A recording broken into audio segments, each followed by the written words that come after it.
So good day mga boss, mag-install tayo nga ng Honda ADB 150 and 160 mudguard. So nakikita nyo available yung carbon hydro dip natin at syempre yung matte black. Ayan. Sa unang step nga pala, luluwagan natin yung dalawang tornilyo na to. Tip lang guys, wag natin pagsabayin tanggalin yan. At next natin ikakabit dito ay yung mismong bracket ng ating mudguard. Yan, yung stock bolts pa rin ang gagamitin natin dyan. Yung una niyang nilalagay ay yung nasa taas, then isusunod nyo yung sa baba.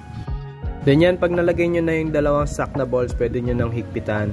Then next step natin, gagamit tayo ng dalawang bushing at yung bolts ng pang mudguard natin. Nga pala guys, ikakabit na rin natin tong bracket sa mudguard. Yan, higpitan natin maigi.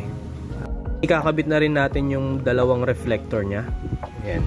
Pag natapos na natin i-assemble, ikakabit na natin siya. And may kita nyo po, inuna natin yung dalawang bushing nya at yung tornilyo.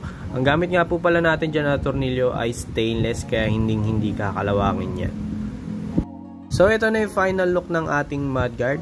Ang available natin na kulay niyan ay matte black at syempre itong pangmalakasan nating carbon hydro dip. So yun lang guys, maraming salamat.